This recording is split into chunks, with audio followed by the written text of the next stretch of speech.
I wanted to ask you, we mentioned that you're at the show and so is Ron West and Cactus Jack and the television taping goes smoothly. This is you sort of hooking up again with Cactus Jack after you guys did some time together in WCW. You've been around the business for a while at this point, the territory days, big corporate wrestling with Turner, even working in New York with Vince. So you've sort of done it all and checked all the boxes. And I know what an advocate you were for Cactus Jack and you were a big believer in him.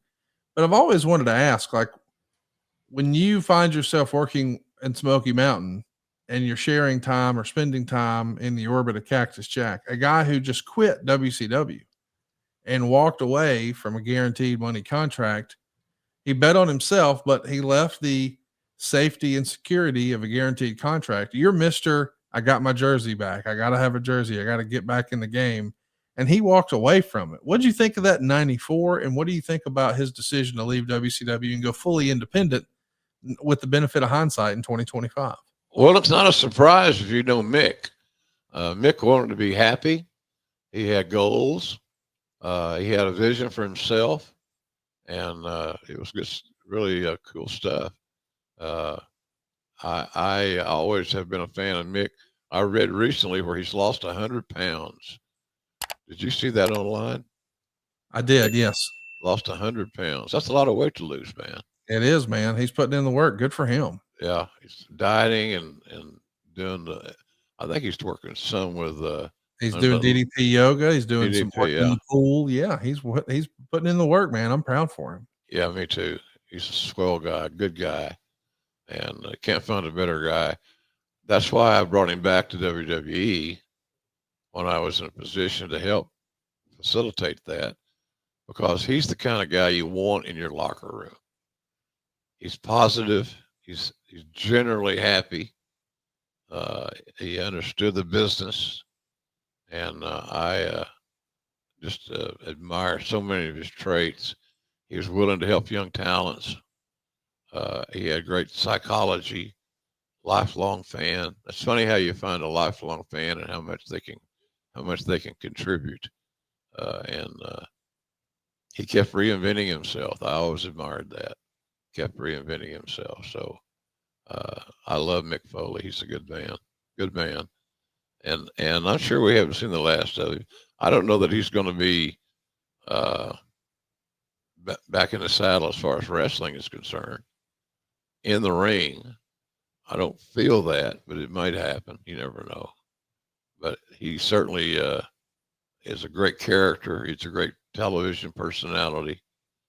He still can contribute. But the good thing and the best thing of this whole deal is the fact that he has lost 100 pounds and the fact that he is getting healthier. And his health is our health is our number one thing. And he's doing something about that. And I really admire him for his dedication to lose all that weight. That's a ton of weight, Conrad. That's a lot of pounds. 100 pounds. Can you imagine that? He's putting in the work, man. Shout out to Mick Foley. I wanted to ask you about this show that airs on October 15th.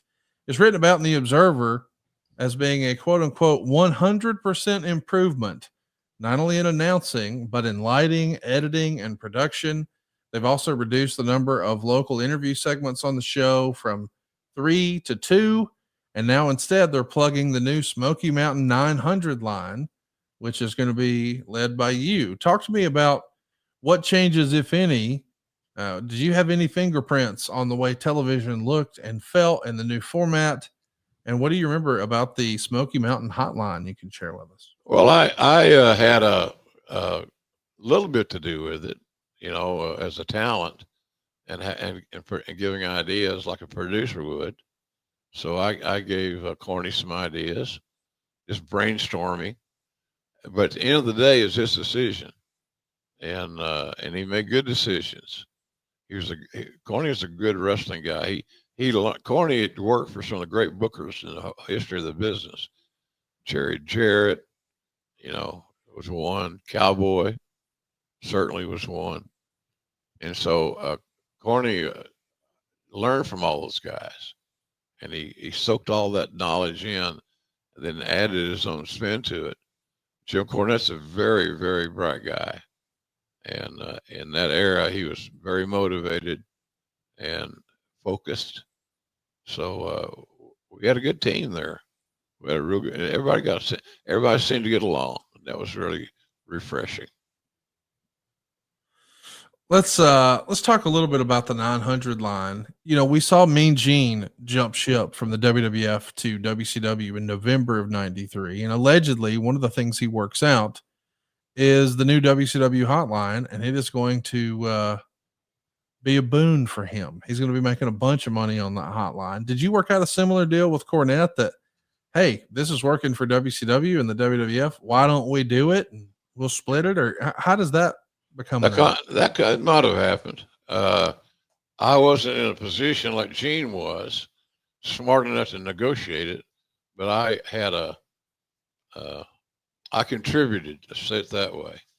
But I don't recall having a financial stake in it, and I might be wrong. It was just so long ago. But it wasn't the kind of money that Gene made on a bigger stage in Atlanta. So Gene made a good deal. You know, the story of that was funny. Vince put out he may have told Howard Finkel, I'm not sure.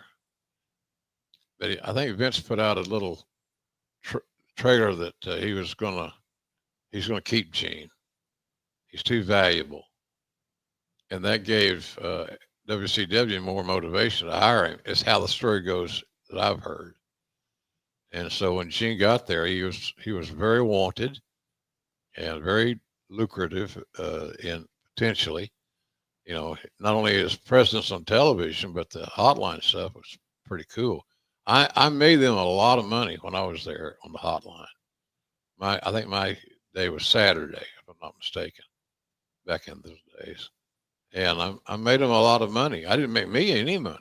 They didn't pay me anything extra, which was my fault. I should have asked for a taste of the pie that we were baking, but I didn't. I was just happy as hell to have a friggin' job and to be there. But I underestimated my own worth.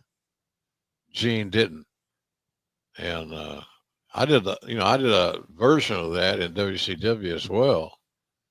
But again, I didn't get a piece of the action, and which is, I'm not blaming them. I'm not blaming anybody. I should have asked for it and negotiated it. And I'm sure something could have been worked out. It's interesting to even think about a 900 line now. I mean, that almost feels like a foreign concept for some of our younger listeners, but it's been said to me that besides the sex hotlines, pro wrestling hotlines were maybe the most consistent moneymaker on the 900 lines. And I know that there was the psychic readings too. So I guess it's sex line, psychic readings, and pro wrestling. Like, what in the world, right? Yeah, you're right. It was interesting how that worked, but the talents that are on the line, they give a little bit of dirt. You know, they would stir the water, stir the shit, if you will. I know Missy did a day. I'm sure she did well. I can't remember who else is all on it. I'm sure Cornette was on his own 900 number, but I had fun doing it. You just had a day of the week. You go on and record, and there you go. So it was kind of easy to produce, but you had to produce your own content. And generally, the smart money was to try to do something that was going to tie back into the TV show. And at the end of the day, the money was in promoting things that were going to sell tickets, because that was our primary source of income, selling tickets. It wasn't TV rights or anything like that, like AEW and WWE have today, where their stations are paying them exorbitant amounts of money, many might say, to air their product. It was just a reversal. Whereas back in the day, if you didn't have a barter deal, which is, we'll put our show on your station in exchange for time and that kind of a deal, the airtime. But it was interesting, interesting times. But it did do well. I wish, I'd love to hear Corny's thoughts on that at some point in time. But he was, he did really well, I think, in that deal. I think everybody did really well, but it was short lived. But the 900 numbers, a simple way of creating some cash flow.